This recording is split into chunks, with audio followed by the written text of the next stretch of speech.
Degree কলেজের হিসাব বিজ্ঞান বিভাগের লেকচারার।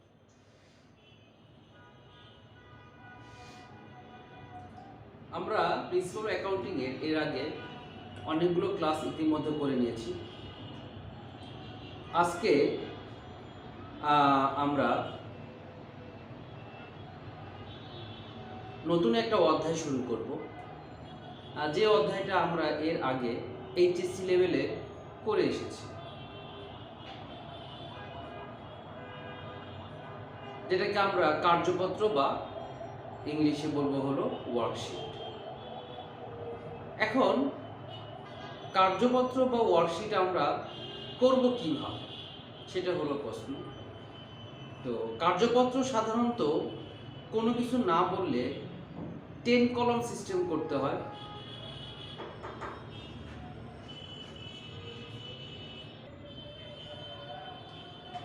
তো আমরা কার্যপত্র বা ওয়ার্কশিটটা করব।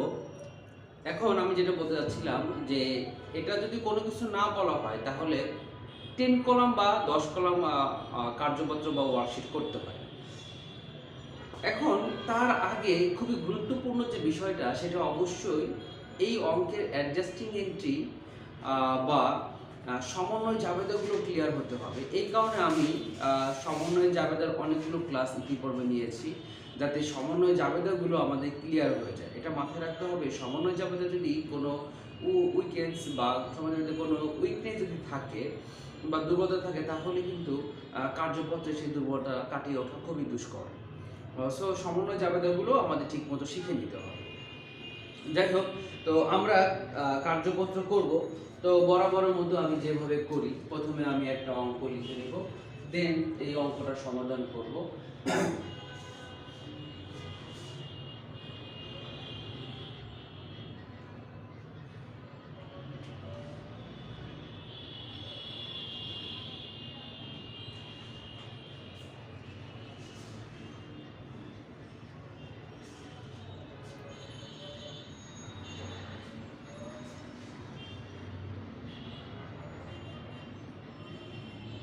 The trial balance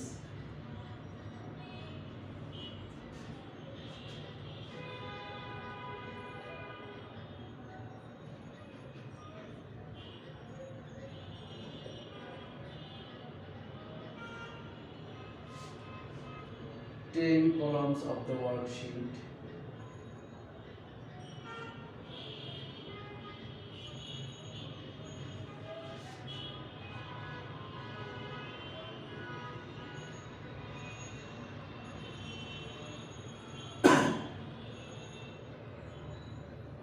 for Russell Ahmed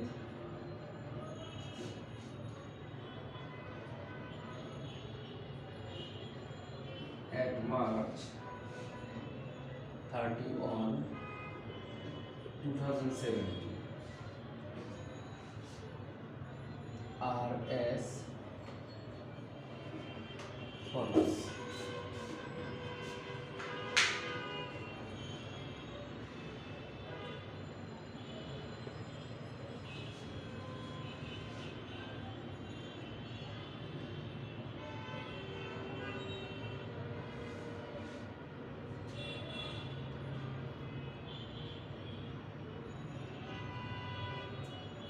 For the month ended March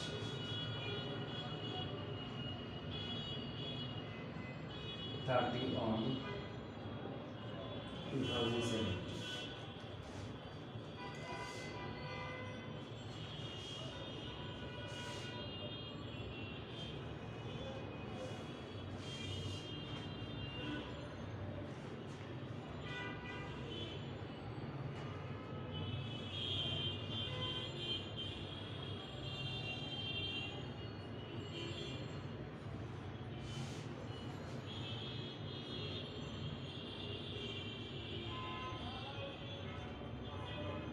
Account titles: debit টাকা, credit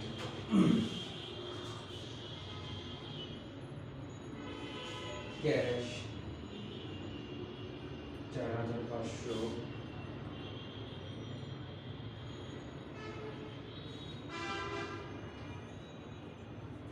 accounts receivable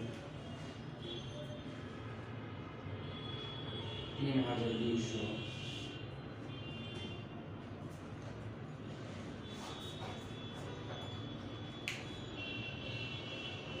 supplies 2000,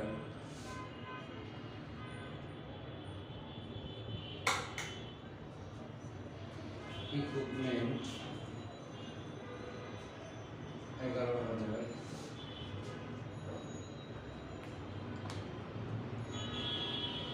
accumulated depreciation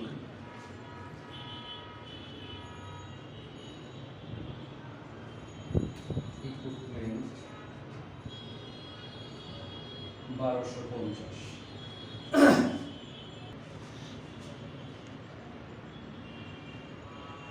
accounts payable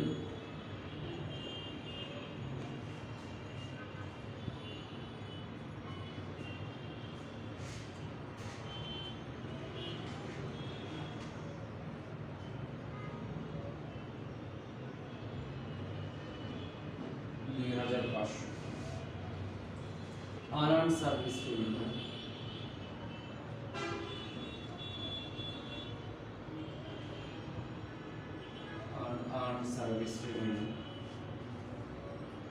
550,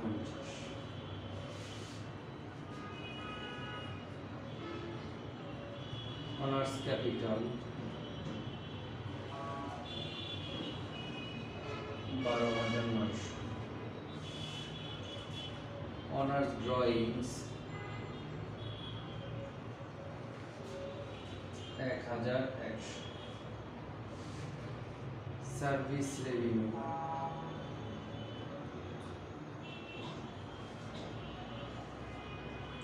6300,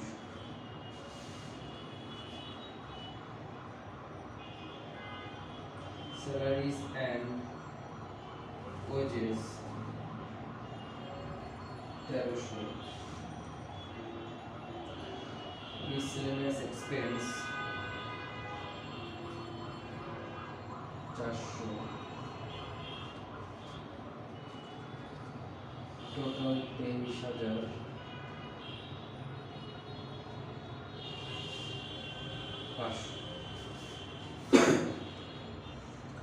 তো এই অঙ্কটা করতে হয় একটা ছোট ওয়ার্কশিট, ছোট একটা ট্রায়াল ব্যালেন্স থাকে, তার নিচে কিছু অ্যাডজাস্টিং এন্ট্রি থাকে, সেগুলো থেকে আমাদের অঙ্কটা করতে হয়। তো আমি অ্যাডজাস্টিং এন্ট্রিজগুলো লিখে দিই। Number 1,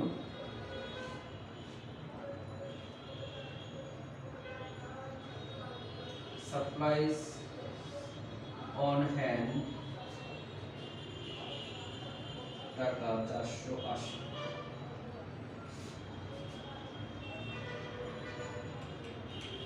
depreciation for March is টাকা 2500,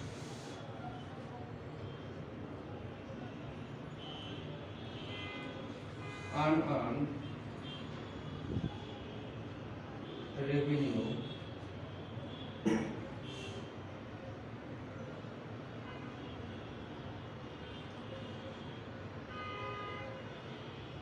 at March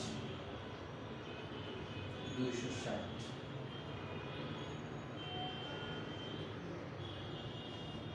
then number 4, accrued salaries is টাকা 700। এই ছোট অঙ্কটা করব। আসলে ওয়ার্কশিট পরীক্ষার হলে অনেক বড় আসতে পারে, ছোট করেও আসতে পারে। তো অঙ্কটা সাধারণত বিবিএ পাস করছে এটা একটু ছোট করে আসে, কিন্তু কারণটা হলো ওইখানে আসলে সময় 3 ঘন্টা থাকে, এই জন্য স্যাররা একটু ছোট করে দেওয়ার চেষ্টা করে। আর অনার্সের বিবিএতে অঙ্কটা একটু বড় করে থাকার সম্ভাবনা অনেক বেশি। তো প্রথম অবস্থায় আমরা আসলে নিয়মটা শিখবো। আমরা অনেকদিন অঙ্কটা করার পর হয়তো ভুলে গেছি, নিয়মটা শিখবো আসলে কিভাবে করতে হয়। তার নিয়মটা শেখার জন্য প্রথম অবস্থায় আমরা ছোট একটা অঙ্ক নিলাম, সেই অঙ্কটা নিয়ে আমরা কাজটা করব। তো এই কাজটা করতে গেলে প্রথমে অবশ্যই আমাদের ছকটা কাটতে হবে। তো কার্যপত্র যেহেতু কোনো কিছু বলা না থাকে, আমি একটা কথা বলছিলাম যে যদি বলা থাকে শুধুমাত্র প্রিপেয়ার এ ওয়ার্কশিট, কোনো কিছু বলা নাই যে এখানে আমি কয় কলাম বিশিষ্ট ওয়ার্কশিট করব, যে 10 কলাম নাকি 8 কলাম নাকি 6 কলাম, কোনো কিছু না বলা থাকলে নাকি 12 কলাম, তাহলে অবশ্যই আমাদের ধরে নিতে হবে যে সেটা হলো অবশ্যই কয় কলাম অঙ্ক ধরে নিতে হবে, সেটা ধরে নিতে হবে 10 কলাম অঙ্ক। কিন্তু তার আগে আমাদের কি করে দিবে, তার আগে আমাদের অ্যাডজাস্টিং এন্ট্রি গুলো করে নিতে হবে। তো অ্যাডজাস্টিং এন্ট্রি গুলো করতে হবে এবং ওয়ার্কশিটও করতে হবে। তো আমি অ্যাডজাস্টিং এন্ট্রি গুলো একটু পরে কাটি, পরে করি। আমি আগে একটু ঘরটা কেটে নিই, তাহলে আমি জায়গাটা পাবো, সেই নিচের জায়গাটায় আমি ওয়ার্কশিটটা করব। তাহলে আমরা একটু খেয়াল করি, যেহেতু আমরা 10 কলাম করব, তার ঘরটা অনেক বড় হবে, আমাকে একটু চিন্তা করে করা লাগতেছে। তাহলে Rasel Ahmed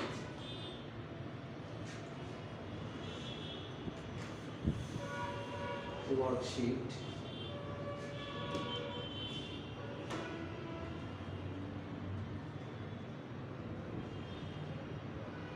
for the month at for the month ended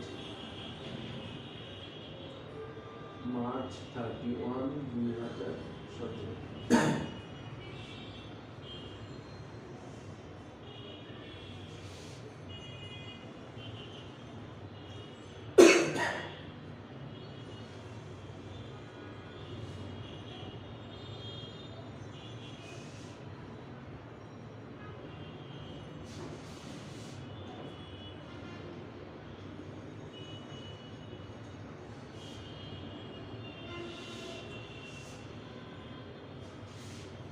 একটা, দুইটা, তিনটা, চারটা, পাঁচটা আমরা কলম করব। 1, 2, 3, 4, 5। তো প্রথমে আমরা লিখব অ্যাকাউন্টস সাইকেল।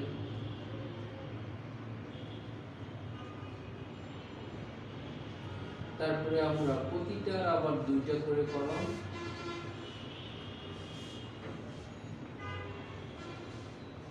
প্রতিটার আবার দুইটা করে কলম। এইখানে আমরা লিখি হলো ট্রায়াল ব্যালেন্স।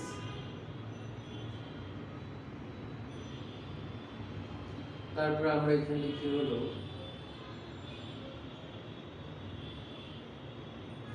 অ্যাডজাস্টমেন্ট। এখানে আমরা লিখি হলো অ্যাডজাস্টেড ট্রায়াল ব্যালেন্স, সংক্ষেপে লিখলাম টিবি। দেন এখানে আমরা লিখি হলো ইনকাম স্টেটমেন্ট। এখানে লিখি হলো আমরা ব্যালেন্স শিট। ওকে, প্রতিটা অংশেরই দুইটা করে বিষয় হয়, একটা হলো ডেবিট, একটা হলো ক্রেডিট।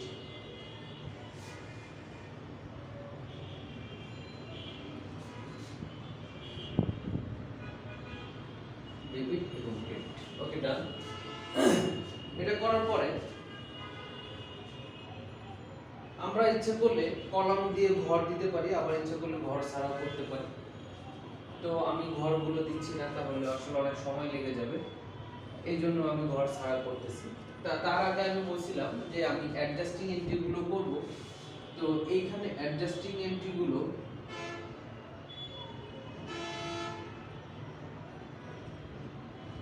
আমি জাস্ট নরমালি করব।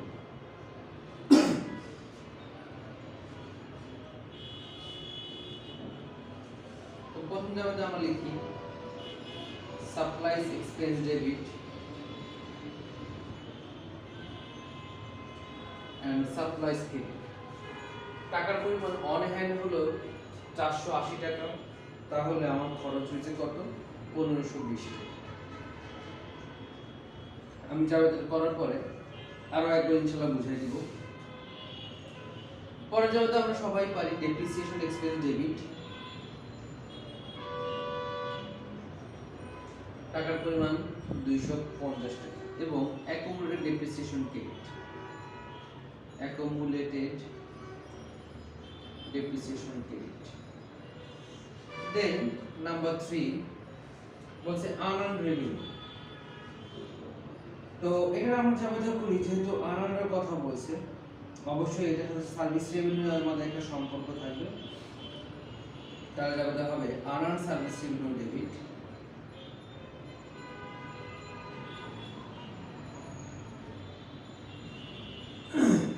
এবং সার্ভিস রেভিনিউ ক্রেডিট,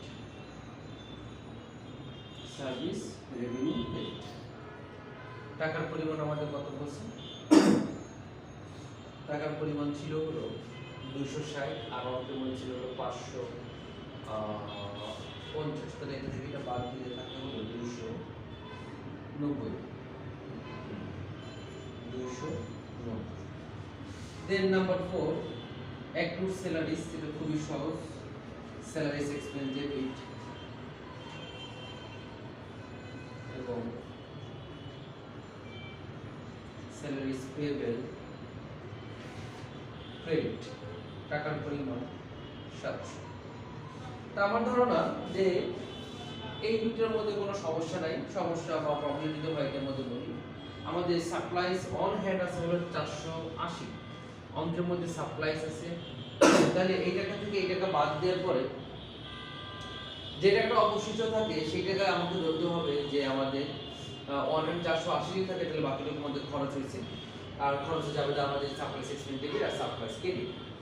এখন বলছে আনআর্নড রেভিনিউ এট মার্চ, তাহলে আনআর্নড রেভিনিউ এট মার্চ যদি আমরা বলি বা বলতে পারি আনআর্নড রেভিনিউ হ্যাজ আর্ন বলতে যদি আমরা বলি, সেক্ষেত্রে আমরা যাবে দেওয়া হয় হলো আনআর্নড রেভিনিউ যেটা ছিল দায়, সেটা আমাদের দায়টা হ্রাস পাবে, এর জন্য আনআর্নড সার্ভিস রেভিনিউ হবে ডেবিট আর সার্ভিস রেভিনিউ হবে হলো আমাদের ক্রেডিট।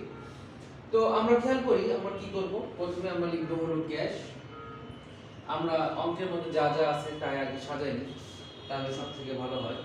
তাহলে ক্যাশ আছে হলো 4500, দেন আমাদের আছে হলো অ্যাকাউন্টস রিসিভেবল,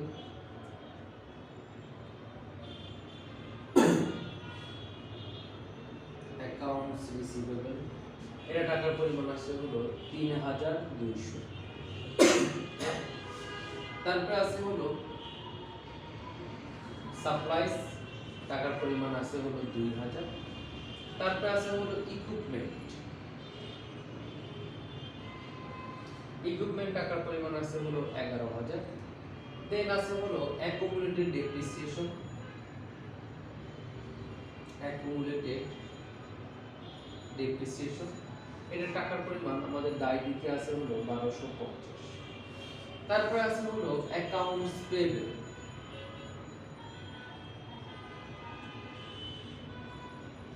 অ্যাকাউন্টস পেয়েবল এটা টাকার পরিমাণ আছে হলো 2500।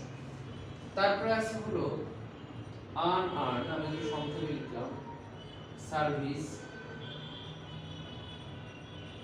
রেভিনিউ এটা টাকার পরিমাণ আছে হলো 550। দেন আমাদের আছে হলো ক্যাপিটাল, আমি শুধুমাত্র ক্যাপিটাল লিখলাম, অনার্স ক্যাপিটাল না লিখে, এটা টাকার পরিমাণ আছে 12900। অঙ্কে যা আছে আমরা তাই দেখে দেখে বসাই দিলাম। দেন আমাদের আছে হলো ড্রয়িংস, এইটা টাকার পরিমাণ আছে হলো 1100। দেন আমাদের টাকার পরিমাণ আছে সার্ভিস রেভিনিউ, সার্ভিস রেভিনিউ এবং এটা টাকার পরিমাণ আছে 6300 টাকা। দেন আছে হলো স্যালারিজ, স্যালারিজ এন্ড ওয়েজেস এটা টাকার পরিমাণ 1300। দেন আছে মিসেলেনিয়াস এক্সপেন্স, যেটাকে আমি সংক্ষেপে লিখছি মিস এক্সপেন্স, এটা টাকার পরিমাণ আছে হলো 400। তো এটা আমরা কিছুই করি নাই, আমরা ট্রায়াল ব্যালেন্সে যা যা আছে, এটা একটা ট্রায়াল ব্যালেন্স, যা যা আছে ট্রায়াল ব্যালেন্সের ঘরে আমরা সবকিছু লিখে দিলাম। এখন আমাদের করণীয় কাজটা কি সেটা আমাদের জানতে হবে। এই যে অ্যাডজাস্টমেন্ট বা অ্যাডজাস্টিং এন্ট্রিগুলো আছে, এই অ্যাডজাস্টমেন্টগুলো বা সমন্বয়গুলো সব এইখানে আমরা বসাবো। যেটা ডেবিট সে ডেবিট দিকে বসাবো, যেটা ক্রেডিট সে ক্রেডিট দিকে বসাবো, খুব ইজি। এবং বসানোর পরে একটা জিনিস খেয়াল রাখতে হবে বা একটা জিনিস মনে রাখতে হবে, যদি বসানোর পর ডেবিট এবং ডেবিট হয় তাহলে সেটা যোগ করব, ক্রেডিট এবং ক্রেডিট হয় তাহলেও আমরা যোগ করব। যদি উল্টা হয়, উল্টা বলতে আমি বোঝাচ্ছি ডেবিট এবং ক্রেডিট হয়ে গেল তাহলে বিয়োগ, এবং ক্রেডিট এবং ডেবিট হয়ে গেল তাহলেও কিন্তু বিয়োগ। কথাটার মানে কি বলতে চাচ্ছি, অর্থাৎ ট্রায়াল ব্যালেন্সের সাথে অ্যাডজাস্টমেন্টের একটা সম্পর্ক আমি অঙ্ক করার সময় ইনশাআল্লাহ আরো ভালো করে বুঝাই দেব। তারপরে হলো অ্যাডজাস্ট ট্রায়াল ব্যালেন্স, যেটাকে আমরা বাংলায় বলি হলো সমন্বিত র্যাবিট। সমন্বিত র্যাবিট এমন একটা ঘর যেখানে আমাদের অ্যাডজাস্টমেন্টে বসুক অথবা না বসুক, অর্থাৎ ট্রায়াল ব্যালেন্স বা অ্যাডজাস্টমেন্ট যে কোনো একটা কলামে থাকলে হলো অ্যাডজাস্টেড ট্রায়াল ব্যালেন্সে সবই বসবে, কোনোটাই বাদ যাবে না, একটাও বাদ যাবে না, ইনশাআল্লাহ সবগুলোই আমাদের এখানে বসাইতে হবে। এইবার আসলে খুবই গুরুত্বপূর্ণ যে বিষয়টা ইনকাম স্টেটমেন্ট, আমাদের মনে রাখতে হবে ইনকাম স্টেটমেন্টে ডেবিট দিকে যা বসবে সেটা আমরা মনে রাখবো যাবতীয় খরচ বা এক্সপেন্স গুলো বসবে, যাবতীয় এক্সপেন্সেস গুলো বসবে। আর ক্রেডিট দিকে আমার যা বলবো মনে রাখতে হবে যাবতীয় ইনকাম গুলো বলবে। ইনকামের আরেকটা নাম হলো রেভিনিউ, যাবতীয় ইনকাম বা রেভিনিউ গুলো বলবে। এবং আরেকটা জিনিস মনে রাখতে হবে ব্যালেন্স শিটের ডেবিট দিকে যাবতীয় অ্যাসেট গুলো বসবে, যত প্রকার সম্পদ, এবং ক্রেডিট দিকে মনে রাখতে হবে যাবতীয় লাইবিলিটিস গুলো বসবে। এই বিষয়গুলো যদি জানা থাকে আমার মনে হয় ওয়ার্কশিটটা খুবই দ্রুত এবং সহজেই ইনশাআল্লাহ শেখা সম্ভব। তা আমি আগেই বলছি যে এটা কিন্তু আমার এই যে এরকম কলাম করে দাগ দিয়ে করা সম্ভব, তা আমার এটা করতে গেলে অনেক সময় লাগবে, এই কারণে আমি করতে চাচ্ছি না, আমি বসাবো, তবে একটু মনোযোগ সহকারে বিষয়টা দেখবো। তা আমি এই অঙ্কটা যখন করাই আমি আরেকটা পন্থা অবলম্বন করি যাতে অঙ্কটা আরো সহজেই করা সম্ভব। সেভাবে কি পন্থাটা আমি একটু খেয়াল করতে চাই, সবাই একটু দেখবা মনোযোগ সহকারে। অঙ্কের মধ্যে কি আছে? সারপ্রাইজ আছে। এই যে অঙ্কের মধ্যে সারপ্রাইজ, এই সারপ্রাইজ সাথে এই সারপ্রাইজ একটা সমন্বয় আছে, অর্থাৎ কোনটার সাথে কোনটা সমন্বয় আছে আমি যদি আগে আইডেন্টিফাই করি তাহলে এক একটা এন্ট্রি বসার সময় বারবার নিচে বা সমন্বয়গুলো দেখার কোনো প্রয়োজন নেই। সেক্ষেত্রে আমরা ইজিলি আমরা বিষয়গুলো জানতে পারবো যে এটার সাথে একটা সমন্বয় আছে। দেন অঙ্কের মধ্যে ডেপ্রিসিয়েশন এক্সপেন্স, অঙ্কের মধ্যে কোনো ডেপ্রিসিয়েশন এক্সপেন্স নেই কিন্তু অ্যাকুমুলেটেড ডেপ্রিসিয়েশন আছে, তো আমরা অ্যাকুমুলেটেড ডেপ্রিসিয়েশনটা একটা টান দিই কারণ এটার সাথে একটা সমন্বয় আছে। দেন আনআর্ন সার্ভিস রেভিনিউ এবং সার্ভিস রেভিনিউ আমাদের দুটোই আছে, আনআর্ন সার্ভিস রেভিনিউ আছে, সার্ভিস রেভিনিউ এই দুটোর সাথে সমন্বয় হবে, তাহলে এর সাথে সমন্বয় হবে। দেন আছে হলো স্যালারিজ এক্সপেন্স, স্যালারিজ পেমেন্ট। তো অঙ্কের মধ্যে স্যালারিজ আর ওয়েজেস এক্সপেন্স আছে একই কথা, তাহলে এটার সাথে আমাদের সম্পর্ক হবে। এবার আমরা বসাই, তাহলে প্রথমে দেখি ক্যাশ। আমি বলছিলাম ক্যাশ এমন একটা এন্ট্রি যে বিষয় যে এখানে যে এন্ট্রিগুলো আছে যদি সেটা সমন্বয় থাকে তাহলে সমন্বয় করবে। তাহলে আমরা দেখা যাচ্ছে ক্যাশ নিয়ে আমাদের অ্যাডজাস্টমেন্টে কোনো প্রকার সমন্বয় নাই, তাহলে অ্যাডজাস্টমেন্টে বলবো না, সহজ কথা। আর ট্রায়াল ব্যালেন্স আমরা বলছিলাম এখানে অবশ্যই আমাদের সবগুলো এন্ট্রি কিন্তু আমাদের এখানে বসবে, এটা মনে রাখতে হবে। তারপর এটা বসানোর পরে আমাদের খেয়াল রাখতে হবে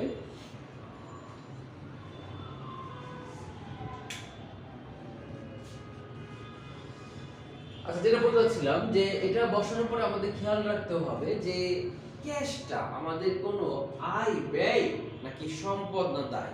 আমরা জানি ক্যাশ আমাদের একটা সম্পদ মানে অ্যাসেট, তাহলে অবশ্যই আমাদের ব্যালেন্স শিটের ডেবিট পাশে বসে যাবে, খুবই সহজ। দেন পরবর্তী পর্যায়ে দেখবে অ্যাকাউন্ট রিসিভেবল, কোনো সমন্বয় নাই, আর সমন্বয় নাই আমরা তো টিক দিয়ে গেছি কোনটার সাথে কোনো সমন্বয় আছে, তাহলে এখানে ডেবিট দিকে আছে, এইখানেও বসবে হলো ডেবিট দিকে, আর এটা আমাদের একটা সম্পদ, তাহলে সম্পদে বসে যাবে, খুবই সহজ। দেন সাপ্লাইজ, এই যে সাপ্লাইজের সাথে আমাদের একটা সমন্বয় আছে, সমন্বয় কোন দিকে আছে? 1520 ক্রেডিট দিকে আছে, তাহলে সমন্বয় যে আমাদের আমরা বসাবো হলো ক্রেডিট পাশে। আর একটু আগে আমি বলছিলাম যে অ্যাডজাস্টমেন্টের সাথে সমন্বয়, যদি ডেবিট এবং ডেবিট হয় ট্রায়াল ব্যালেন্স এবং অ্যাডজাস্টমেন্ট তাহলে যোগ করব, ক্রেডিট কে হইলো আমরা যোগ করব, এবং যদি ডেবিট এবং ক্রেডিট বা ক্রেডিট এবং ডেবিট হয় তাহলে আমাদের কি করতে হবে? বিয়োগ করতে হবে। তাহলে এটা খেয়াল করি, এটা আমাদের ডেবিট পাশে বসছে, দেন এটা আমাদের ক্রেডিট পাশে বসছে, তার মানে আমরা বিয়োগ করব, বিয়োগ করে আমাদের থাকে কত? এখানে ছিল হলো 480 টাকা। দেন সাপ্লাইজ ব্যবসার জন্য একটা সম্পদ, সম্পদ বিধায় আমাদের অ্যাসেট পাশে ডেবিট পাশে শেষ। দেন ইকুইপমেন্টের সাথে কোনো টার্ম নাই বা সমন্বয় নাই, তাহলে ইকুইপমেন্ট আমাদের ডিরেক্টলি বসে যাবে 11,000 টাকা। আর আমরা জানি যন্ত্রপাতি আমাদের একটা অ্যাসেট। এইবার আসো অ্যাকুমুলেটেড ডেপ্রিসিয়েশন আমাদের জার্নালে আছে 250 টাকা। তাহলে আমরা জার্নালে বসাই দিলাম কোন পাশে, ক্রেডিট পাশে বসাই দিলাম 250। তাহলে এটা যোগ করলে হয় হলো 1500 টাকা। কোন দিকে বলবে? এটা ক্রেডিট, দেন এটাও আমাদের ক্রেডিট পাশে বলবে। আর আমরা জানি অ্যাকুমুলেটেড ডেপ্রিসিয়েশন ব্যবসার জন্য একটা লাইবিলিটি লিজ, তাহলে আমরা পুঁজিগত অবচয় বসাই দিলাম লাইবিলিটি লিজ। দেন অ্যাকাউন্টস পেয়েবল যাবে দেয় সমন্বয় কোনো নাই, তাহলে এটা ক্রেডিট পাশে আছে, এটাও আমরা ক্রেডিট পাশে বসাই দিব। এবং এটাও আমরা জানি যে এটা ব্যবসার জন্য একটা লাইবিলিটি তার দায় পাশে বসাই দিব। খুবই সহজ। সরি, এবার আসো আনার সার্ভিস রেভিনিউ। আনার সার্ভিস রেভিনিউ আছে কোন পাশে? ক্রেডিট পাশে, কিন্তু জাবেদায় হলো কত? জাবেদায় হলো ডেবিট। তার মানে আমরা আনার সার্ভিস রেভিনিউ বসাইলাম ডেবিট পাশে। এবার একটু খেয়াল করি এটা এবং এটা আছে, এটা ক্রেডিট পাশে, এটা হলো ডেবিট। আমরা যদি ডেবিট এবং ক্রেডিট মিলে যদি বিপরীত দিকে হয় তাহলে আমাদের বিয়োগ করতে হবে, এবং এটা বিয়োগ করার ফলে আমাদের টাকার পরিমাণ ক্রেডিট দিকে বেশি থাকবে, সেই দিকে বসাবো, তাহলে সেটা আমাদের দায়। ক্রেডিট দিকে বসে দিলাম, এবং এটাও আমাদের আনার সার্ভিস রেভিনিউ একটা ক্রেডিট দায় পাশে বসে দিলাম। দেন দেখতে হবে ক্যাপিটালের সাথে কোনো সমন্বয় নাই, তাহলে আমরা এখানে বসাই দিলাম 12,900, এবং এটাও আমাদের দায় পাশে চলে যায় 12,900। খুবই সহজ। তারপর আমরা বসাবো ড্রয়িংস সাথে কোনো সমন্বয় নাই, তাহলে ড্রয়িংসটা আমরা এখানে বসাই দিলাম। দেন এটা আমাদের দায়কে হ্রাস করে, অনার্স ইকুইটি যেটাকে আমরা বলি, তাহলে আমাদের সম্পদ পাশে বসে যাবে। এইবার আসা হলো সার্ভিস রেভিনিউ। তো সার্ভিস রেভিনিউ আমাদের কোন পাশে আছে সেটা খেয়াল করতে হবে। সার্ভিস রেভিনিউ আছে হলো আমাদের ক্রেডিট পাশে, এবং সার্ভিস রেভিনিউ আমাদের এখানেও আছে হলো ক্রেডিট পাশে। তাহলে আমরা জানি যে ক্রেডিট যদি হয় তাহলে আমাদের কি করতে হয়? যোগ করতে হয়। তাহলে যোগ করলে কত হয়? 6,000 কত 90 590। তাহলে যোগ করলে হয় 6,590। এখন সার্ভিস রেভিনিউ কিন্তু স্যার একটা আয়, আমি ভুল পাশে বলেছি, খেয়াল করি, এটা 6,590, এবং ঠিক বসেছে এটা হ্যাঁ ঠিক আছে। দেন এটা আমাদের একটা আয় হওয়ার কারণে এটা আমাদের বসবে কোথায়? ইনকাম স্টেটমেন্টে ক্রেডিট পাশে। দেন স্যালারিজ এবং ওয়েজেস আমাদের আছে হলো 700 টাকা। কোন পাশে আছে আমাদের? আমাদের অ্যাডজাস্টমেন্টের হইছে হলো ডেবিট পাশে, 700 বসে দিলাম। যেহেতু এখানে ডেবিট আমরা কি করি? যোগ করি, বসে দিলাম। আর এটা আমাদের কিন্তু ব্যবসার জন্য একটা কি? এটা আমাদের ব্যবসার জন্য একটা ব্যয়, আর ব্যয় হলো ইনকাম স্টেটমেন্টের ডেবিট পাশে।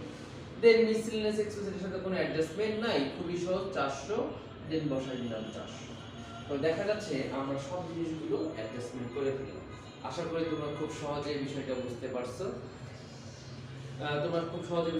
এবং একটা জিনিস খেয়াল করো যে প্রশ্ন জানতে পারে, স্যার আসলে আমরা তো বিষয়টা অনেক সহজেই বুঝলাম, এখন কিছু জিনিস তো স্যার বাদ পড়ে গেছে, সেগুলোর কি কাজ হবে? অবশ্যই সেটার আমাদের কাজ আছে। খেয়াল করে দেখো, আমাদের এই যে সাপ্লাইস এক্সপেন্সে আমরা কাজ করি নাই, ডেপ্রিসিয়েশন এক্সপেন্সে কাজ করি নাই, এইখানে স্যালারি স্কেলে কাজ করি নাই, তার মানে কি করতে হবে স্যার? এগুলোর আমাদের পোস্টিং দিতে হবে। এগুলো তো আমাদের কিসের এন্ট্রি? এগুলো আমাদের অ্যাডজাস্টমেন্টের এন্ট্রি। এগুলো কিন্তু আমাদের ট্রায়াল ব্যালেন্সে বসবে না। তাহলে অবশিষ্ট এন্ট্রিগুলো আমরা এখন বসাই। তাহলে প্রথমে আমরা লিখি হলো সাপ্লাইস এক্সপেন্স। এটা টাকার পরিমাণ আছে হলো 1520 টাকা। আমরা বলছি এটা অ্যাডজাস্টমেন্টের অঙ্ক, এটা আমাদের ট্রায়াল ব্যালেন্সে বসবে না। তাহলে এখানেও আমাদের বসবে হলো 1520 টাকা, এবং এটা আমাদের ইনকাম স্টেটমেন্টের একটা ব্যয়, তাহলে ব্যয় পাশে বসবে। তারপরে আমাদের একটা আছে ডেপ্রিসিয়েশন এক্সপেন্স। তো এটা খুবই মজার বিষয়। ডেপ্রিসিয়েশন এক্সপেন্স কত টাকা? 250 টাকা আমাদের ব্যয়, এটাও আমরা ব্যয় সেলে সেম ভাবে বসাই দিলাম, খুবই সহজ। দেন আরেকটা জিনিস বাদ রয়ে গেছে, সেটা হলো স্যালারিজ পেমেন্ট। তো আমরা লিখে ফেলি স্যালারিজ। লেখাগুলো একটু ছোট হচ্ছে কারণ আসলে অনেক বড় অঙ্ক, এই বড় অঙ্কটা একটা অঙ্ক তুলে দিয়ে দেন আরেকটা অঙ্ক করা এবং সাথে অ্যাডজাস্টমেন্ট করাটা খুবই ডিফিকাল্ট। সো আমাকে বাধ্যতামূলক অঙ্কগুলো করার সময় একটু ছোট করেই লিখতে হচ্ছে। সো তোমরা একটু কষ্ট করে বুঝে নিও আমার লেখার সাথে সাথে, এটাই হলো বিষয়। আচ্ছা যাই হোক, স্যালারিজ পেবেল আমাদের ছিল কত সেটা খেয়াল করতে হবে। স্যালারিজ পেবেল ছিল হলো 700 টাকা। এটা কোন জায়গায় ছিল? স্যালারিজ পেবেল অ্যাডজাস্টমেন্টের ডেবিট পাশে বলবো, তাহলে আমরা বসালাম ডেবিট পাশে। দেন অ্যাডজাস্টেড ট্রায়াল ব্যালেন্সে তো আমাদের সবই বসে আমরা জানি, আর স্যালারিজ আমি মনে হয় ভুল পাশে বসাচ্ছি, হ্যাঁ, কারণ স্যালারি স্ক্রিন তো আমাদের ক্রেডিট।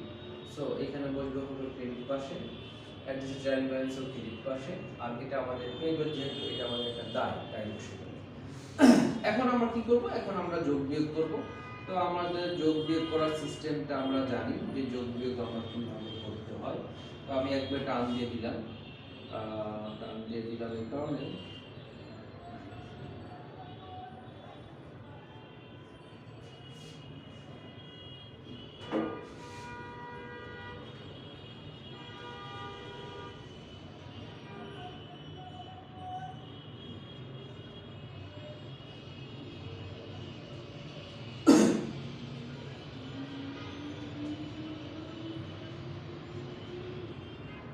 ওকে, আমি আগে অ্যামাউন্টটা বসাই, তারপর আমি ক্লোজিং করি। আর এইখানে যে টাকাটা বসবে আমরা জানি সেটা হলো নিট ইনকাম অথবা নিট লস। তো আমি লিখলাম নিট ইনকাম অথবা নিট লস। লস যদি বের হয় আমি লসটা লিখে দেবো। আচ্ছা, এটা যোগফলটা আমাদের ছিল হলো কত? 23,500। এটা আমরা দেখিয়ে বসা যায়, কারণ এটা একটা ট্রায়াল ব্যালেন্স। তাহলে আমি বসাই দিলাম 23,500। দেন এই আমাদের অ্যাডজাস্টমেন্টটা যোগটা করতে হবে। সময় স্বল্পতার জন্য আমি যোগটা দেখে বসাচ্ছি, কিন্তু অবশ্যই যোগগুলো আশা করি ইনশাআল্লাহ মিলে যাবে। তো এটা আমি যোগ করলে আসবে হলো 2,760 টাকা। 2,760 টাকা আমাদের বলবে।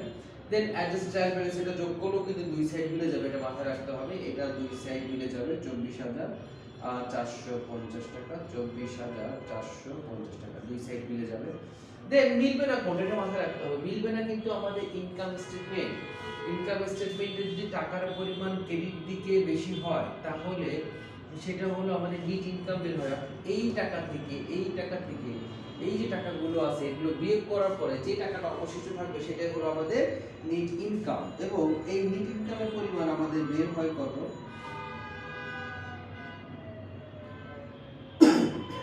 2,400। নিট ইনকাম বের হলো 2,420 টাকা। আর আমাদের এই নিট ইনকাম আমাদের যে এই টাকাটা বের হয় সেটা ব্যালেন্স শিটে কোন পাশে যায়? সেটা ব্যালেন্স শিটে ক্রেডিট পাশে যায়। তাই ক্রেডিট পাশে বসা দিলাম, এবং ক্রেডিট পাশে বসানোর পরে আমাদের দুই সাইডের যোগফলটা কিন্তু মিলে যাবে। তাহলে 20,280। 20,280। তো এই হলো আমাদের একটা সম্পূর্ণ ওয়ার্কশিট। আমি আবার একটু ছোট্ট করে বোঝাই দিই যে এই কাজটা আমরা কি করব। মনে রাখতে হবে, ট্রায়াল ব্যালেন্সে যে যোগফল দেয়া আছে সেটাই আমি বসাইলাম। অ্যাডজাস্টমেন্টের ডেবিট এবং ক্রেডিট দিকের যোগফল অলওয়েজ মিলে যাবে। দেন অ্যাডজাস্ট ট্রায়াল ব্যালেন্সের যোগফল দুই সাইড ডেবিট ক্রেডিট অলওয়েজ মিলে যাবে। কিন্তু ইনকাম স্টেটমেন্টের যোগফল কখনোই মিলবে না। যদি মিলে যায় তার মানে ভুল আছে, সহজ কথা। কেন মিলবে না? কারণ আমাদের আয়ের পরিমাণ যদি বেশি হয় সেইখান থেকে ব্যয়গুলো বাদলে নিট ইনকাম বের হবে, আর যদি ব্যয়ের পরিমাণ বেশি হয় সেইখান থেকে আয়টা বাদলে নিট লস বের হবে। নিট ইনকাম বের হলে সেই ইনকামটা আমরা ব্যালেন্স শিটে ক্রেডিট পাশে বসাবো, আর নিট লস বের হলে ব্যালেন্স শিটে ডেবিট পাশে বসাবো। এটা বসানোর পরে এই সাইডের যোগফল এবং এই সাইডের যোগফল যখন মিলে যাবে তখনই বুঝবো যে আমাদের ব্যালেন্স শিট দুই সাইড মিলে গেছে এবং আমাদের অঙ্কটা হয়েছে। সো এই হলো একটা ওয়ার্কশিট। এবং আমি আজকে যেহেতু ফার্স্ট টাইম আমি ওয়ার্কশিটটা করলাম, তা আমি ছোট একটা ওয়ার্কশিট দিয়ে করলাম। পরবর্তী পর্যায়ে গ্রাজুয়ালি আমরা বড় বড় ওয়ার্কশিট ইনশাল্লাহ করব, এবং আমরা সেবামূলক ব্যবসা প্রতিষ্ঠানে আমরা ওয়ার্কশিট করব। এবং এই অঙ্কটা ওয়ার্কশিটের মধ্যে খুব ভ্যারাইটিস আছে। আমি ইনশাল্লাহ 8 করলাম, 6 করলাম এবং 12 করলাম ওয়ার্কশিট ইনশাল্লাহ করে দিব। এবং আর একটা বিষয় মনে রাখতে হবে, যেটা বলতে যাচ্ছিলাম, সেটা হলো এই যে ওয়ার্কশিটগুলো আমাদের এখান থেকে রিভার্সিং এন্ট্রি এবং ক্লোজিং এন্ট্রি এগুলো কিন্তু পরীক্ষা হলে অনেক বেশি অনেক সময় আসে। তো এইগুলো ইনশাল্লাহ আমরা এখান থেকে শিখব। যেটা বলতেছিলাম, তো আমার কথাটা হলো আসলে একটা অঙ্ক শুধুমাত্র এইভাবে শিখে নিলেই কিন্তু হবে না। অবশ্যই সেই অঙ্কটাকে আরো ভালো করে রপ্ত করার জন্য বাসায় অনুশীলনটা করা খুবই দরকার। আসলে আমাদের কলেজের টিচারগুলো প্রতিনিয়ত অনেক অক্লান্ত পরিশ্রম করে ক্লাসগুলো নিচ্ছেন, কেউ লাইভ, কেউ ভিডিও রেকর্ডিংয়ের মাধ্যমে। আসলে আমাদের সার্থকতা সেইখানেই নিহত, যে যখন তোমরা এই ক্লাসগুলো করবে এবং বাসায় অনুশীলন করবে। এবং সরকার কিন্তু স্কুল কলেজগুলো খুব দ্রুত খুলে দিতে পারে। সেক্ষেত্রে সরকার যদি কলেজগুলো দ্রুত খুলে দেয় তাহলে আশা রাখা যায় যে সরকার দ্রুতই পরীক্ষাগুলো একটার পর একটা নিয়ে নেবে। সো এই পরীক্ষাগুলো যখন নিবে এমনও হতে পারে যে দেখা যাচ্ছে যে আহ, সকল ইয়ারের পরীক্ষা স্টেপ বাই স্টেপ খুব দ্রুত নিয়ে নিতে পারে। সো অনেকে যদি মনে করে যে আমাদের পরীক্ষাগুলো অনেক দেরি হবে, সেই ভুল ধারণা কিন্তু আসলে ভুল ধারণা থেকে বের হয়ে আসা উচিত। পরীক্ষাগুলো কিন্তু খুব দ্রুতই নিয়ে নেবে। যাই হোক, তো আমার কথাটা হলো যে আমি যেভাবে ওয়ার্কশিটটা বোঝানোর চেষ্টা করলাম, আমার ধারণা আমি অনেক ইজিলি বোঝানোর চেষ্টা করছি। তোমরা যদি আসলে ক্লাসটা যদি মনোযোগ সহকারে দেখো, আশা করি এখান থেকে অবশ্যই শিখতে পারবে। এবং বরাবর যে কথাটা বলি, তুমি নিজে শিখলে হবে না, তোমার ফ্রেন্ডদেরও অনুপ্রাণিত করবা যে স্যার এত কষ্ট করে ক্লাসগুলো দিচ্ছে, আমি এখান থেকে জিনিসটা শিখতে পারছি, তোমরাও এখান থেকে শিখো। সো তোমার ফ্রেন্ডদেরও বলবা যে এইখান থেকে ক্লাসগুলো শেখার জন্য। যাই হোক, কোনো বিষয় যদি কারো সমস্যা থাকে কারো, আমি বলছি যে অবশ্যই ভিডিওর নিচে তার ইয়েটা কমেন্টটা দিতে যে স্যার এখানে সমস্যা বা এখানে বুঝতেছি না, তাহলে আমি অবশ্যই সেগুলো সমাধানের চেষ্টা করবো। সবাই ভালো থাকবা, সাবধানে থাকবা, সবাইকে আসসালামু আলাইকুম।